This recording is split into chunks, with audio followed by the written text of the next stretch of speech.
Figured I would say something, passing the time. If you come on over here, we could be on the same side. I'm going to go quite tight around the edges. I'm going to use my thinning scissors and do a little bit of scissor over comb with the thinning scissors. Make it sort of look like that used tennis ball texture, so it's not a really hard look, it's a little bit lived in. I quite like doing that rather than making it too barbed. You know, it's a female, I want it to be soft. And why I use tennis ball, when they're used, they just get that little bit of fluff around the edges. It's not so machined, and that's why I like to use the thinning scissors. We'll get that done first, and then we're going to cut the top. It's going to go forward. And then what Amy would like is a little bit of a broken edge, a lot of a broken edge. So we're going to be quite aggressive with that. So it's got, you know, short and long hair happening there. So it's a really broken line. Shorter at the back, the longer at the front. And then that will sweep over this way, or we could style it up and over as well. So a few key products we're going to use. I want to use control cream. I want to cut with that, especially not so much for this, but for this, I think that will dry the hair beautifully. It does control the hair. There's a bit of luster about it. It's got a really nice finish, nice straight sections when I'm cutting. And then as I blow dry, that'll come into its own. And then I'm going to finish with powder power. So it's a spray-in powder, great application, really fine. There's no dust looking in the hair. Sometimes powders can do that, which this doesn't. It's very light. And it's maneuverable, so you can build it as you go, which I like. It's not just a finishing point, it's something we can work towards. So we'll get a little bit of control cream in first. So again, not overusing the product, getting it on like a hand cream. And then when I apply this to wet hair, I really get it right through, so work it through. Push it forward, push it back, push it to the side. And even on that little bit of hair around the edges, you can do that too. Just use the after, you know, right at the end, just sort of a little tiny bit of that, so it doesn't go fluffy. There's nothing worse than that, sort of nothing on here and a lot of product on there.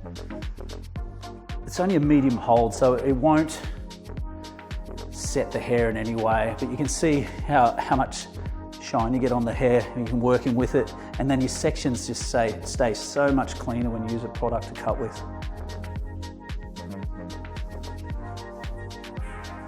Simon Says tip of this episode is using the control cream as a cutting agent is fantastic. It makes the sections that you take nice and clean, and you've got control over the hair. As that hair dries, that product comes into action. So it's great to put a product in while you're cutting.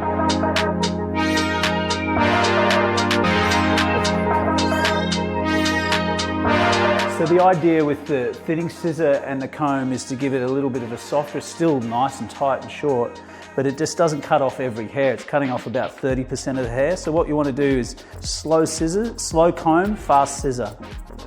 So my comb's moving really slowly and my scissors are moving fast. And you can see the hair coming off there and it's tightening up, but it gets a little bit of variation in that. So you don't get that really machined short haircut.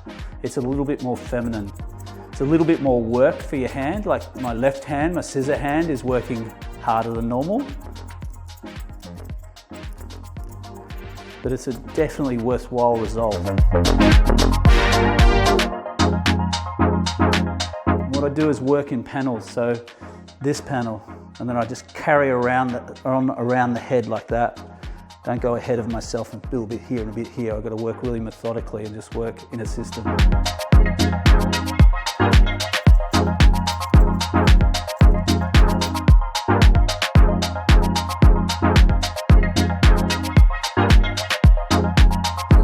Okay, so we're going to start on the top sections now. I'm going to just peel off a couple of sections. It's pretty much a backward diagonal like that. Nice and clean to the back, on the same on the other side. And then I'm going to start cutting in my line here, really broken line. I want it quite jagged. Short at the back to longer at the front. I'll probably come down to something just shorter than this. So I want that to travel up, expose a bit of the ear, and then come up a bit higher at the back.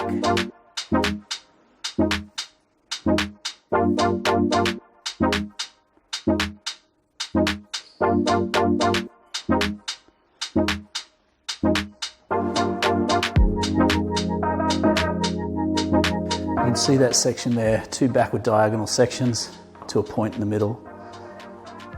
Nice and clean. Head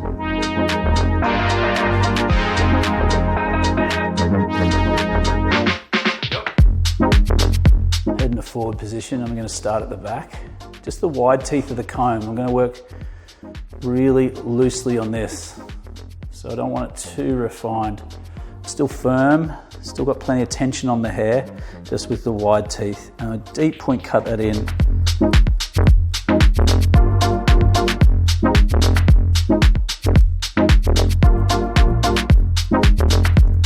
I usually rough in a line first so I don't muck around. I don't want to do these tiny little half-centimetre sections. I want to see how it feels and then I'll go and refine it.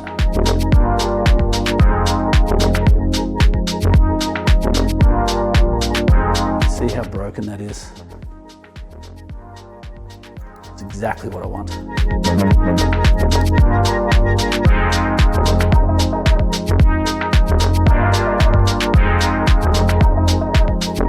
Cutting up into there, I'm not taking too much length off those front bits, but I'm cutting sections right up into there.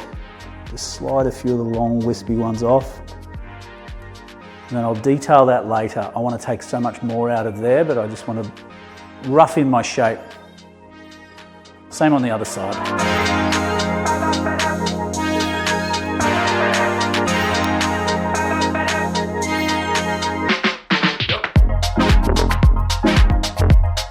Just going to slide that out now. Just quite selective with what I'm taking out. I'm just breaking the hair up. So I'm coming up above it. I'm not coming from underneath. It's actually sort of in its natural fall. I just pick it up and I slide out the pieces that I want to slide out. I choose what I want to slide out. So you can see what that does. It just lightens the load through there. Makes it a little bit piecier, which is exactly what we're going for. Here I've got to reverse that.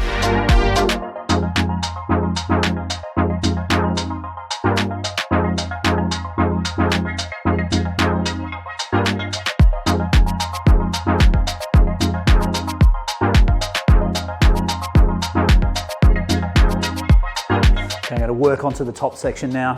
So what I want to do with that is keep in the same game through here, but I want to bring it out slightly, and I want to go with the head shape here, and then I'll knock the point off it. So I want to sort of connect it up to that point out here, and that'll give this a bit of shape, really loose again.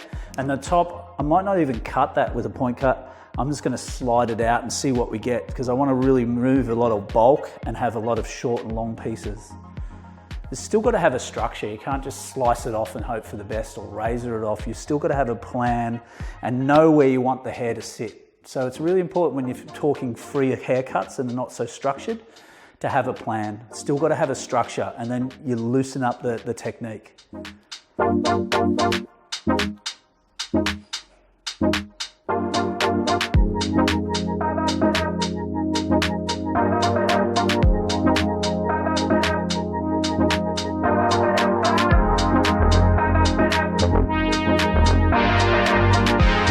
Again, I'm going to section down and I'm going to pull back to that previously cut section because I want to increase the length as I move forward. So back to that last cut section, pretty much with head shape. My hands are parallel to the head shape and really deep point cut. And all it does is just breaks that up there, but it gives this a little bit of support and shape through here. Whole section now back onto that previously cut section.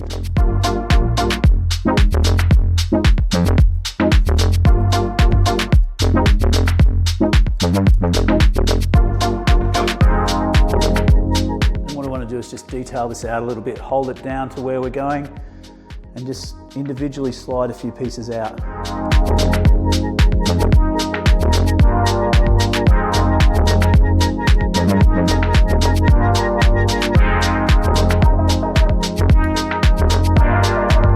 what that does?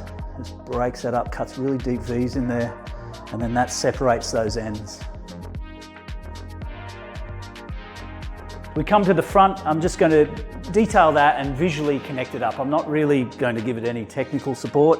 I'm just going to go in there and slide it off to where it should fit. So I'm working around that face shape. And then I'm just going to knock off that point on the top by sliding it out, as I said. I'm not going to give that much technical thought either. I just want to sort of lighten the load through here. So I'm going to comb it forward and then just pick a point on the face. So I don't want to take too much off, but I'm going to come down just between probably the lip level. I think, it's really important when you're cutting someone's hair, what are you doing with it, right? You either want to raise cheekbones. Good aims are cheekbones, nose, lip, chin. So they're the things that we're going to pick up and pinpoint. We're going for angles. We're going on a jaw angle. You don't want to go too steep, it won't look right. So keep it simple.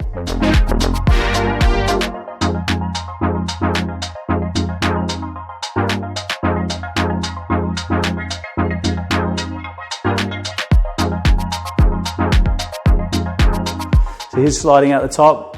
So just a slicing technique.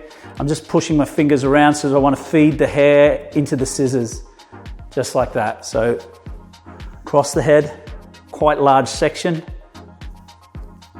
And there's a point on there that needs to come off. Instead of connecting it up really technically, let the hair flop over and just slice it out. I want short hair in amongst that. This whole section can be cut now because we've determined the length at the front, so that will drop out. I'm going to project it back so it does drop out. And I'm not cutting that hair, it's here.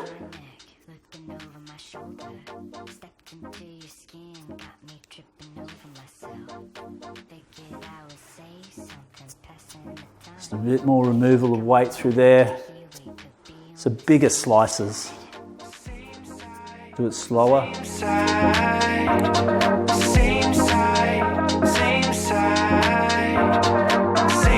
Really taking shape now. Really like the way that that's a really broken line. And it's quite textured. We could put it right in a face for a really editorial look. It could probably push back and quiff up as well. Or we could sleek it across and wear it as a sweepy little fringe. So it's got a bit of versatility in it.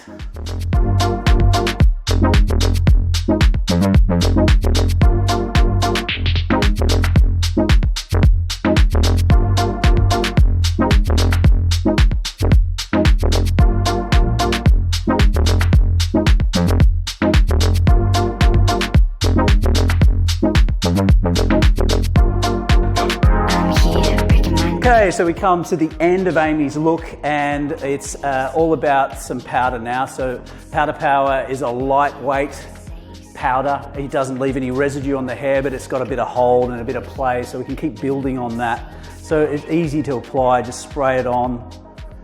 You can just see it just separates the hair, and then I can twist it and push it any which way I want. There's no oily residue like some waxes, so that's the beauty of it, and I really like its matte finish. Okay, this is a finished look for Amy. Great result, and by putting the Powder Power over the top, it's just made it a little bit dusty and textured. I think it'll be really versatile, a great toner for just something that little bit different if you just want to move away from that clean, Arctic looking blonde, which is beautiful. I think this is better, it's beautiful. Cool, so that concludes this episode. Thanks for watching once again, and we'll talk to you soon.